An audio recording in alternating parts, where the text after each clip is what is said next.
but my goal of this session is not for me to stand up here and talk to you about ARC and the things we do or what you should be doing to manage your fraud and your risk, but I would like to make this more of a working group session. So I started to, like a couple weeks ago, put together a bunch of slides, and I was like, I'm not going to be able to tell most of you in the room things that you don't already know. So I think it's going to be more valuable for us to just talk, share information. I'd like to hear from the travel agents about what they're experiencing and ultimately what ARC might be able to do to help you. So let me start with actually, I'm not going to talk to this, so I'm just going to come out here and I'll just put this slide up. So who are the travel agents we have here? Zell, BCD, Expedia. Where are you from? Orbis, okay. So we got, do we have airlines? Do we have any airline reps in here?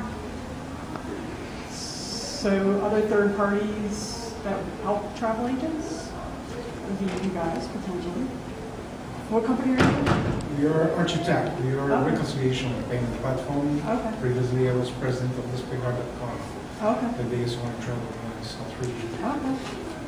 So, Consolidation. I'm from Consolidation. and are you, which consolidation? Chicago Travel and Tours. Okay, yes, yes, yes. Actually, I've met, I talked to, if it was I don't know if it was the Society of Consolidators, but it was an association of consolidators. USACA. Yeah. My company, yes. A few years ago, actually, in Chicago, I talked to them. So I do a lot of training for travel agents, but the travel agents I generally train are ones that think that approval codes mean something. So as I was going through my slide deck, I usually use in that forum, and I was like, this is not going to work in this group because these folks know that an approval code is not going to provide them with any level of security. So let's just talk about sort of what the questions I have up here are, because I think this is what we're going to get the most benefit out of. And they request an exchange for a new ticket, and the goal of doing that is to make it impossible for you to track the original ticket. A couple of things. One is if it's an advanced purchase, to fly under the radar of the original purchase. Right. Then they're after their original route, and they generally can buy a more expensive ticket that will absorb the change cost fees. Okay. So they don't have to even lay out $50 and $100 of cash. The other thing that we'll see that's more traditional, we have seen multiple exchange to convert to cash. So by the third exchange, form of payment drops down. Now the old form of payment that's recorded is cash, and now I can exchange that ticket and get my money back cash. Until you get debit memos in the end. And we'll get the debit memo on the first purchase. Yeah. Because are they flying on the original? They can't be flying on the original ticket, but Yeah, and in that case, they don't ever fly on the, so it's the Okay. cash. they just want to convert get to cash. scenario. Okay. And I don't know if that's what's in play now, because I'm not as close to it as it once was. But I don't believe that that's what they're after. I think they're actually after the travel, getting someone physically on a plane, but making that original booking fly under the radar by making it look like it's 2 weeks out, and then immediately exchanging that ticket. Right. So that was what the woman from the Canadian travel agency was saying this morning, where airline does the exchange so they can do next day travel instead of, but it's flying under your fraud scoring radar. Yeah, and I think, so does every airline allow a passenger to do that? Or are there some airlines that'll say, no, you have to go back to your agency? Do you know? The tickets are owned by airline, right? We are just a broker. Right. So Right, that but it- says, this is our ticket, we so they cut the customer to always wait. So you're saying every airline will exchange a ticket that's They initiated are for allowed travel? to rebook their Unless it's a bulk fare ticket, unless, it's a complicated ticket, which is bulk fare or Contract very. contract with negotiated Okay, fare, okay. which they never figure out the fare basis. And Then they will do it. Because they need to matters in the one hand and who would they do. Right. So one of my I have several goals at ARC. I just took over the fraud group in May. And so one of my main goals is, first of all, provide education to travel agents about what they need to be doing to manage their risk and their fraud. And I get into things like, basic things like do ABS, do CID, but when you go to a group of merchants that really, really manage their risk, those two things are just a small piece of that big score. So even that is, in the end, potentially not providing a whole lot of value. One of my other challenges is trying to get travel agents and airlines to work together better. And the challenge is getting the airlines basically to work with travel agents and understanding that in the fraud space, we all have something to lose. We're letting the bad guys take advantage of us in our industry, whether it's flying on the airline and the agent pays for it or whichever, we're all in it together. So my challenge is to try to communicate that or get the airlines to have that same mentality. But this is another example. Should there be a best practice around airline, this is an agency issued ticket and you're now going to exchange it for another ticket, and now you've put it in a different risk category and you're just letting it happen. So I think there's an opportunity to do a best practice around this and do an education with the airlines around it. Because do you think they know that they're doing this and what the impact is? Do you think they care? Well, that's a different question. But do they know that it's happening? I think when you get down to do they care, to be honest, to be fair. Does it become a priority because it hits their bottom line? No. So I think they care, but I don't think it's enough of an issue for the carriers for them to institute policy to protect our bottom lines as a travel agent. Mm-hmm. But this is an area where we have a significant challenge in the industry, I think, and I know as many years as I've been doing this, I don't have an answer for this one unless there is if there's some kind of paradigm shift that says ticket exchanges cannot be done within 24 hours of purchase without travel agency direct authority. Mm-hmm. You know. Mm-hmm. Or if you do that, you're taking responsibility for the transaction. For the original ticket. Yeah. That's the thing, is they'll take responsibility for the second ticket. Yeah. The second ticket is paid for with the transfer of funds from the first ticket. Right. But it's paid for with the first ticket, so yeah. So I think that's a really good point. So what other fraud trends are you seeing? Recently, we had an issue where we had an account there are people who work for companies who have the authority to use credit cards, like when they do new hires or any specific type of business for that company. So they had 28 tickets were issued in this one airline, and then immediately the card was hacked. So they had all the credentials from that card. They turned around and bought 28 tickets. The funny thing is that they turned all those tickets into MCOs. And then they took the MCOs and they refunded it back to someone else's credit card. I've never seen that happen before. That was the first time I saw that happen. Was it through an exchange? Through an exchange. Yeah. So, But direct with the airline.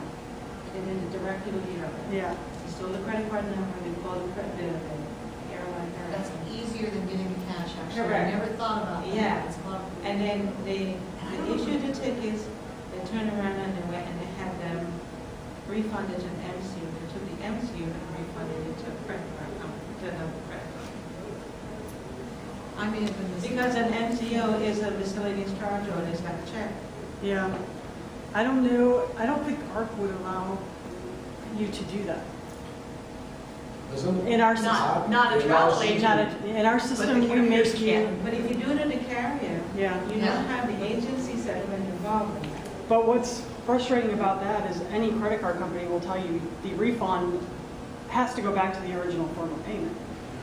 But if you follow the pattern, it's the same refund scenario. It's just the refund mechanism is now changed. Instead of cash and having to go through that, right to this, wait for the cash, they mechanized it and they're getting the funds back to probably a prepaid debit card. Correct. So it's the third exchange, right? So you have the original form of payment, do an exchange on the ticket, you have 2 lines. Original form of payment goes down the second line. Okay, so if I use my prepaid debit card and I invest $10 in difference of fare on the exchange ticket, I have a $10 investment on a $900 ticket. Now I exchange it again. Now the only 2 forms of payment on that ticket are my card. Right. And then I want a refund, that refund goes back to my card. Right. That's good intelligence, I appreciate you sharing that. Didn't know to look for a card, I was thinking it was cash. And so, That's this is a another, very recent incident I'm talking about. This girl was in Puerto Rico, and she was like, how did this happen? And here's the thing, when something like that happens, and they are your account, but the transaction didn't go through you, like it didn't go through the agency because it was hacked, her card was hacked, right, and it went through the carrier.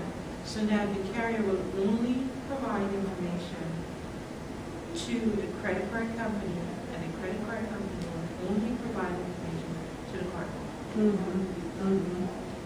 right, because you're not the merchant. Correct. Record. Yes. This is a perfect example of why I think it's important for us to get airlines and travel agents in a room together to talk about fraud. Because I bet their airlines don't know at that time. They do. Some of them do. You think they do? Yeah, it's my experience. We have a number of profiles that are very similar to this, and we look for things, characteristics that kind of fall out of the market. And when you see combinations of, instead of a refund, they buy a new ticket that's unrestricted, and then they buy another ticket that's even less unrestricted, and then they go in and they do a change, and they do everything they can to make that path harder to follow. It's almost like laundering cash, but it's a difficult path to follow.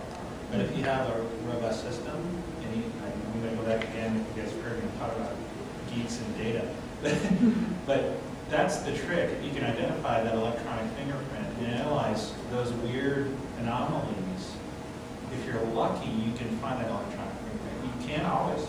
You really can't. But that's when the ticket goes through us for all the exchanges. Right. When it switches platforms to the carrier, that's where we're not sharing data. Right. That's right. That's right. But that's to that point. I'm concerned about any transaction that was initially ticketed through an agency, then comes into the carrier, then is refunded into something other than the original formula. Because we should be able to see if it was a credit card transaction, okay, why didn't you go back to the credit card? What's going on with that? Right. It's not always going to be fraud, you know that. But I think one of the biggest culprits in between there is that word called MCO. Because that all of a sudden takes that ticket and credit check. So now that check, basically, I can pay for excess baggage, or I can pay for whatever, for that. There was a gentleman at lunch that mentioned new DOJ ruling for the U.S. police. DOT. Why would DOJ be? But I guess there is a new requirement to refund within 24 hours of cancellation. I'm not familiar with that. So that forces Talked to them about ABS and doing CID.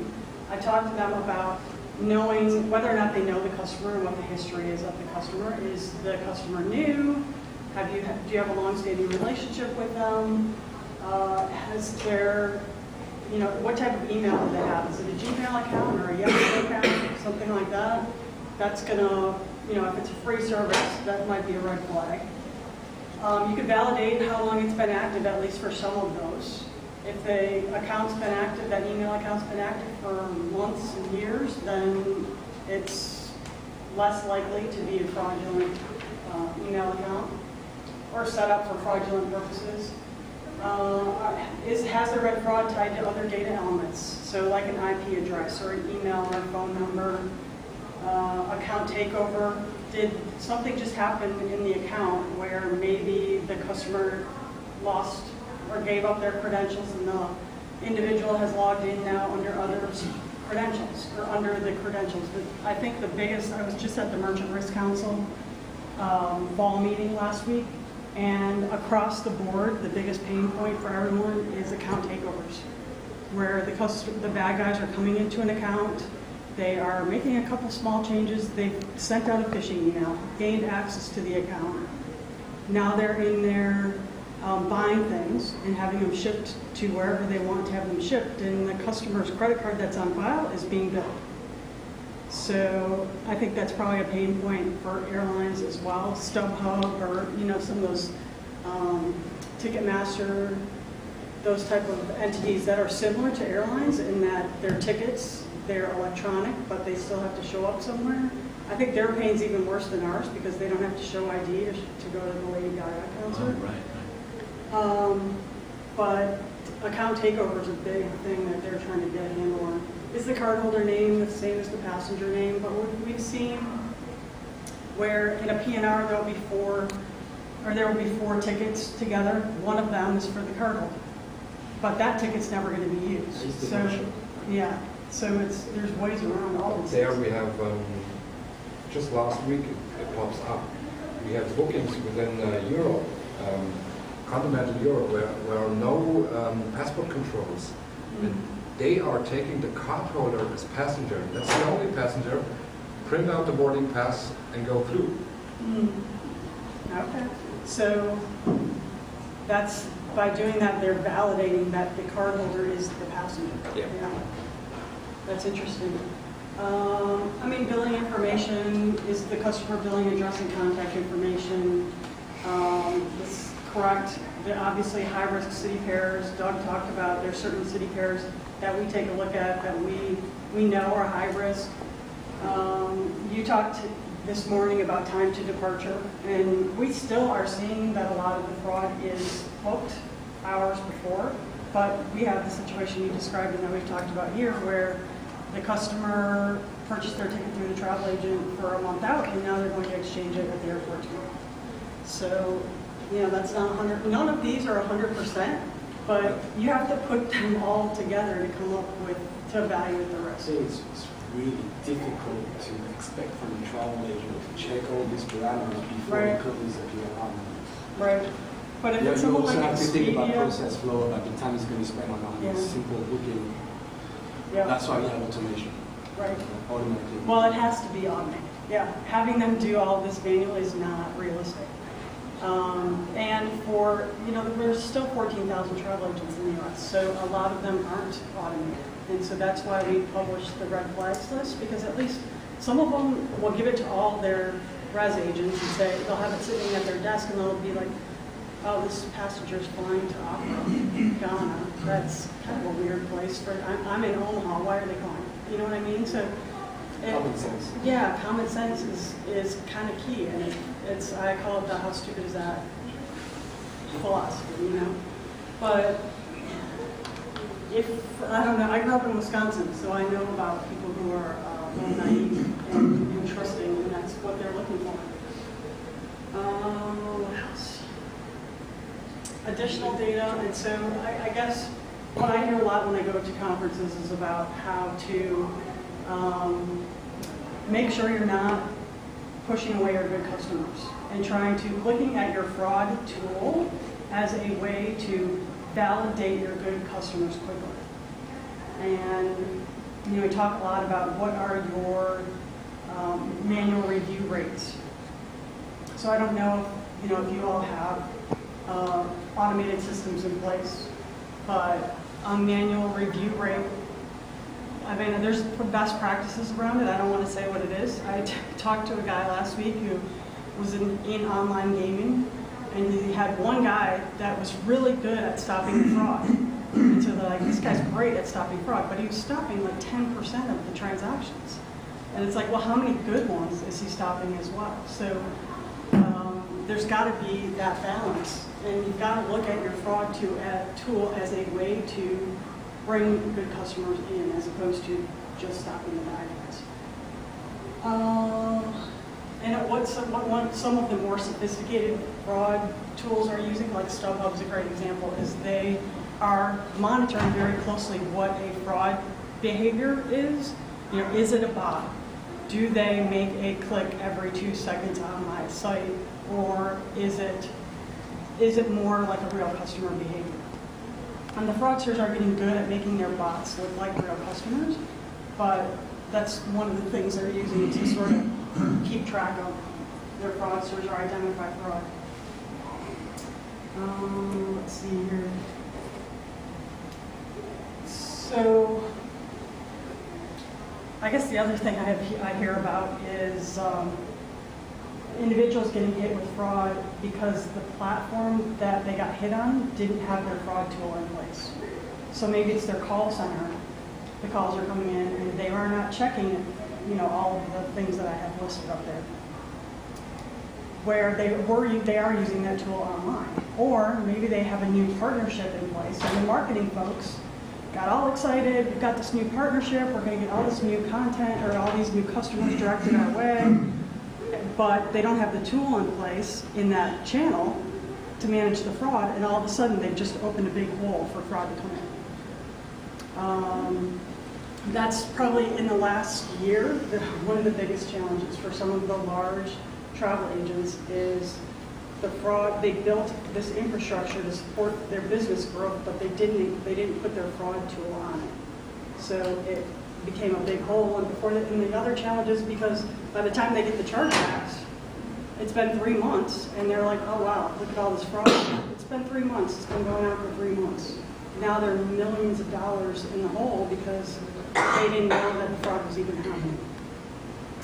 Again, at this conference last week, the same guy that runs an online dating site was saying, by the time I get the chargeback, it's too late. He's like, I need to know. They monitor very closely the individuals who call their company saying, there's fraud on my card.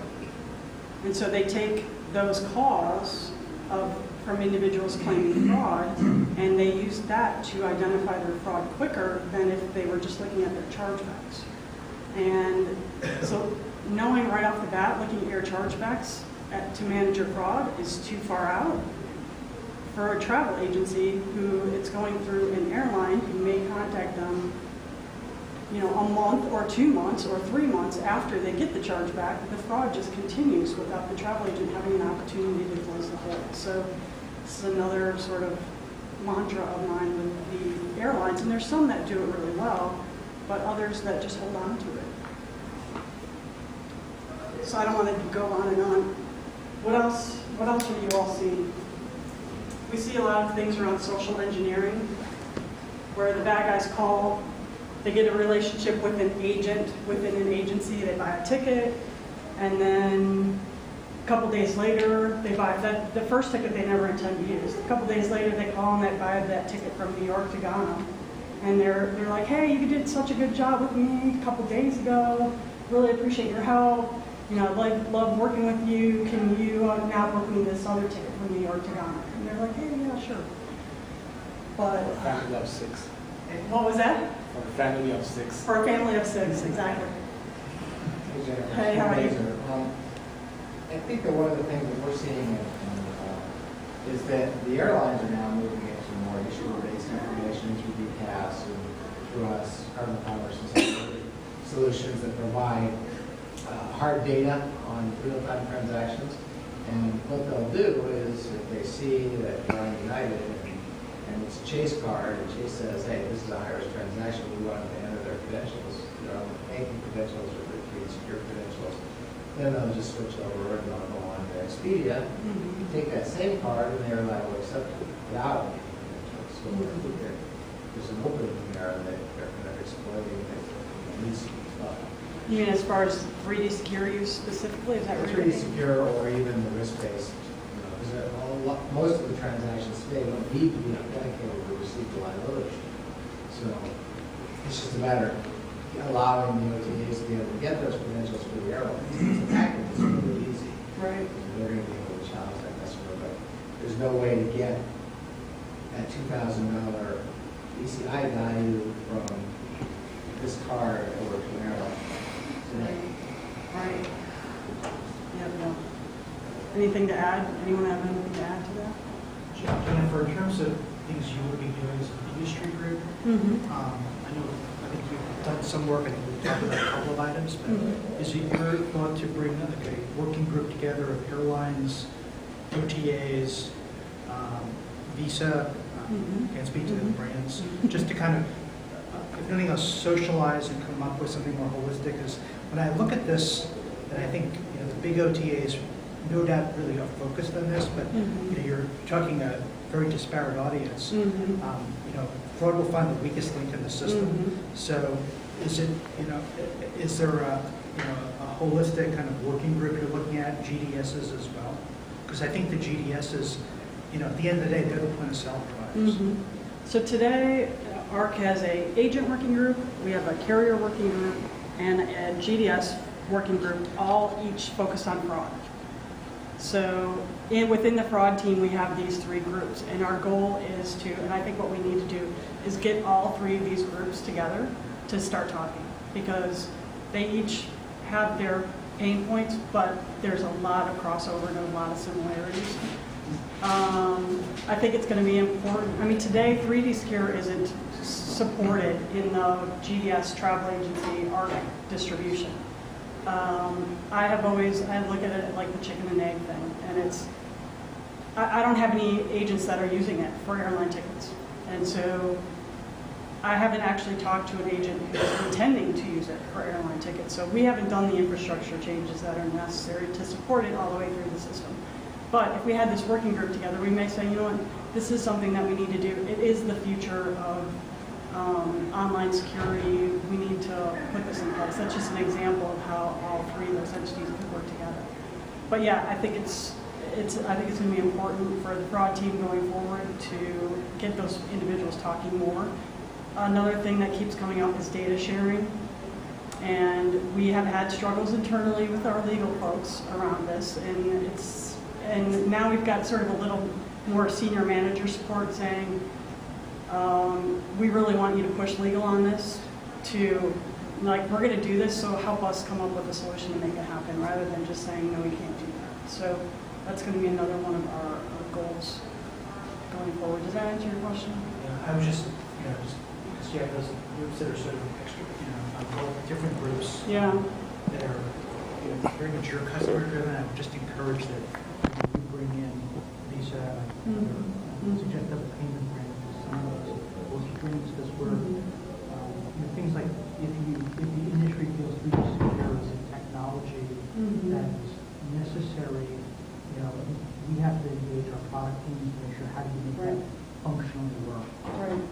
How do you make it work in the GDS world? And then John spoke about ACAS, which I don't know if that's widely known about how that would work, could work in the agency environment. I think it's relevant that we engage as in some of those work streams. Really, a lot of those will be technically things that are sort of hotline notes. Yeah.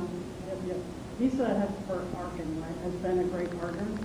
I don't have good contact at least MasterCard. So, for example, Visa is going to talk to our chargeback working group about compelling evidence and the opportunity to provide, it hasn't been defined, but to provide additional information to support chargeback or provide potentially a shift back if there's enough information.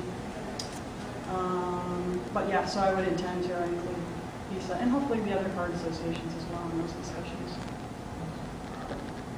Anything else? I don't know if that answered your question. I could actually sit here and talk to you about it for days. Like I said, I do training sessions for travel agents about how to avoid a debit memo. How to avoid a chargeback. There's several things. First of all, fraud. If you can reduce fraud, that's going to help you. And so scoring transactions, I've got other slides up here I put together in case no one talked.